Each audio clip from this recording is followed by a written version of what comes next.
All right, let's jump right in. We are deep diving into SmackDown, December 20th.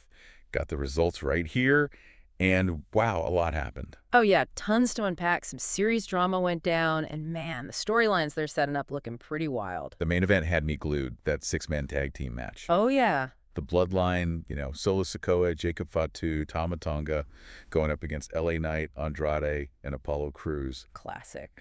For anyone just tuning into WWE, a faction like the Bloodline, it's basically a powerhouse group, and let me tell you, they dominate. It's a family affair, really, led Yeah. by Roman Reigns, the head of the table, and their whole dynamic, the power struggles. It's like a story within the story, keeps you guessing who's calling the shots, what's coming next. And this match, right.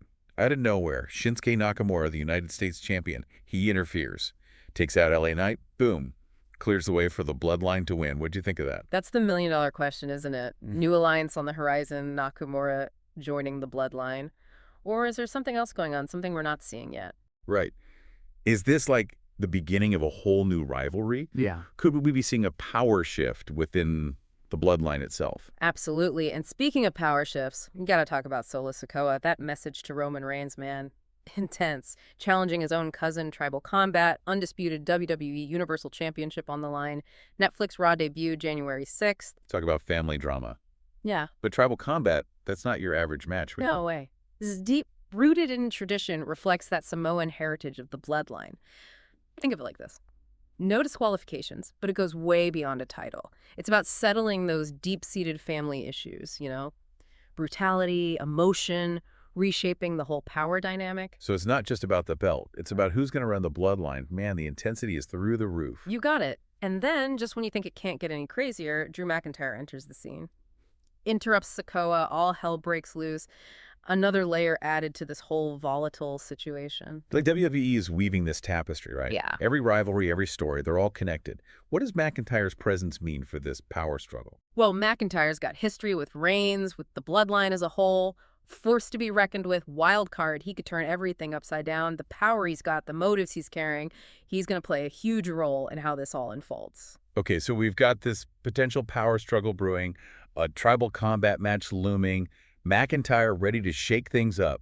What else went down on SmackDown? Oh, man. Well, we had that clash of styles. Carmelo Hayes versus Braun Strowman ended in a count-out victory for Hayes. Oh, yeah, that was a surprise.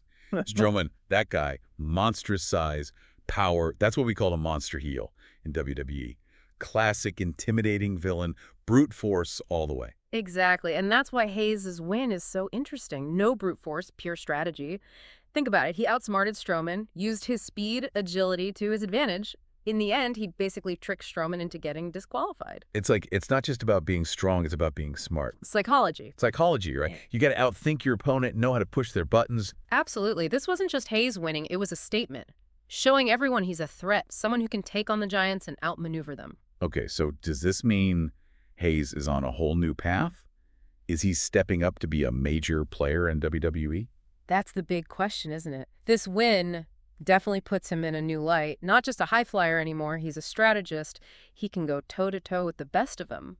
That's a combo you got to watch out for. Speaking of strategy and mind games, we had that tag team match too. Johnny Gargano versus Alex Shelley. Oh, and we can't forget Tommaso Ciampa jumping in. What's your take on all that? Gargano and Ciampa, now that's a story. Their history, it's long, complicated, friendship, betrayal, you name it. Some of the most intense rivalries right there. So to see them back in the ring, even if they're not facing off directly, that adds a whole other dimension. It's like their past is just hanging over everything. Absolutely. You never know what's going to happen, when that history will resurface, how it's going to affect the match, keeps you on the edge of your seat. Real-life drama unfolding right there. Then, of course, the WWE Women's Tag Team Championship match. Bianca Belair and Naomi stepping in for Jade Cargill, who's injured, defending their titles against Nia Jax and Candice LeRae. Title defenses, those are always huge. The champs, they got to prove they're still on top, but it also leaves them open, challengers, new rivalries, anything can happen. And this match, Tiffany Stratton tries to interfere. Yeah. What do you think that means for the women's tag team scene going forward? Is she making a play for the title? Could be. Stratton's a rising star, ambitious. She wants that success. This move shows she's not afraid to take a risk, put herself right in the middle of the championship picture. Definitely someone to keep an eye on.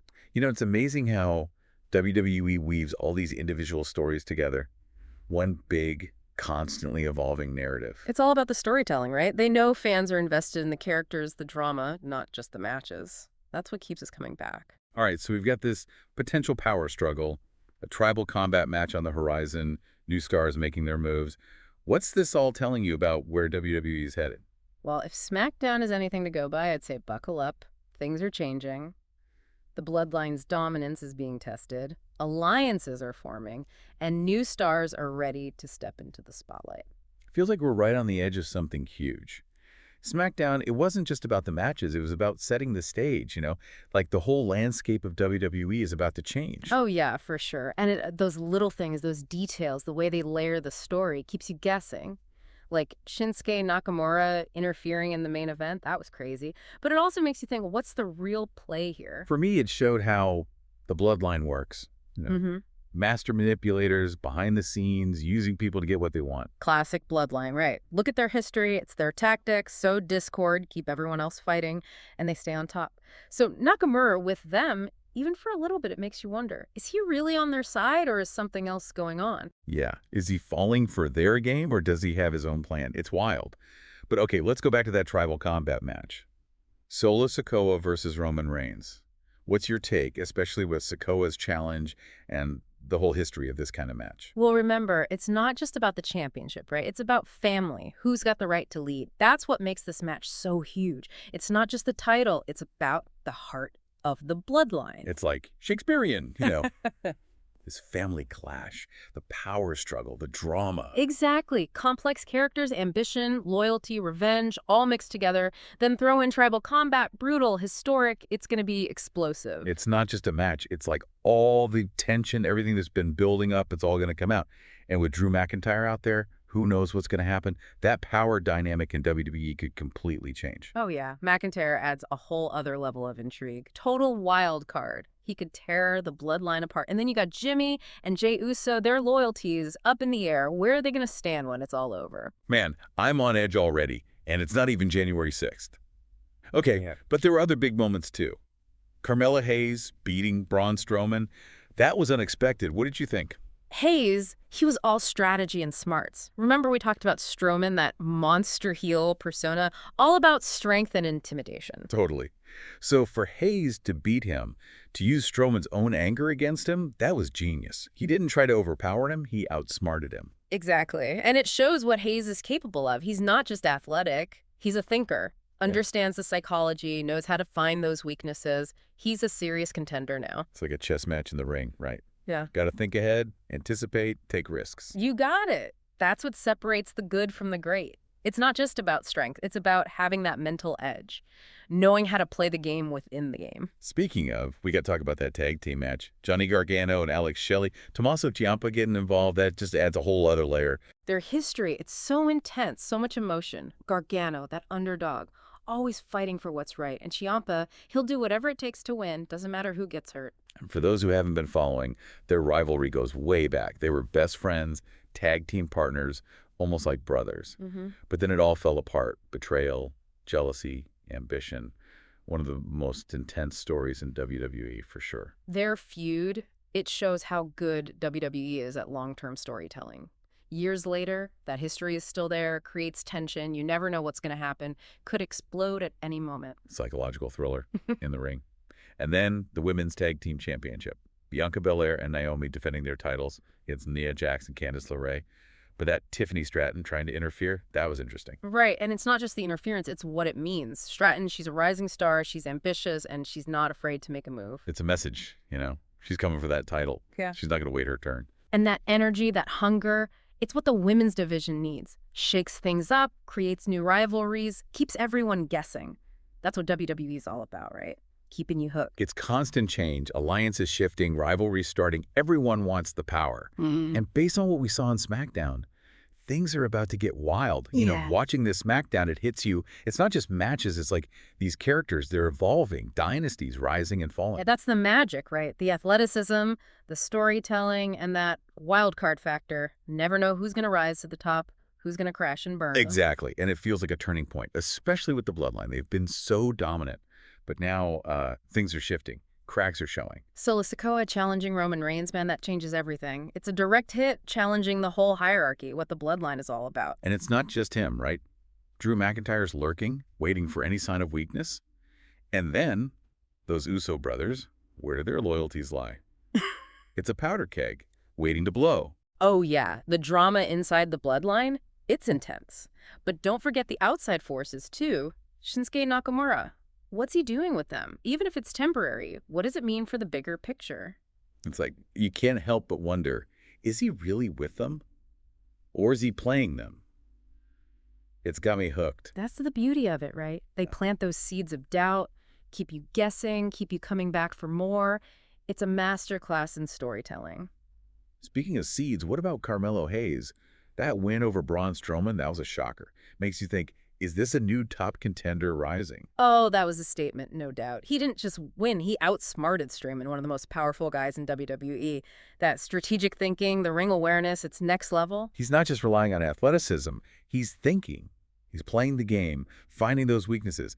Anyone who steps in the ring with him better watch out. It's a reminder, size and strength, that's not always enough. You got to have the smarts, the strategy, be able to adapt. Hayes, he's got all that. Yeah. And then there's, of course, the Johnny Gargano and Tommaso Ciampa saga. Their rivalry, it's like proof that good stories last, The past never really goes away. Their history is so intense, so much emotion. Partners, friends, then enemies. And all that baggage, it adds this layer of intensity every single time they're near each other. It's Shakespearean, Ambition, jealousy, revenge. It's a story that people connect with, even years later. It's human nature, right? Relationships, that line between love and hate. We all get it, even if it's played out on this grand WWE stage. And we can't forget the women's division. Tiffany Stratton, she's making sure everyone knows she's here, trying to interfere in the tag team championship match. That was a bold move. She's aiming high. Oh, yeah. She's ambitious. She's not waiting around. She's taking risks, making a statement. That kind of drive, that's what makes a champion. It's exciting, Seeing these new stars come up, the whole landscape changing. SmackDown, it was like a snapshot of that evolution, a glimpse into the future. Surprises, shifting alliances, challenges thrown down.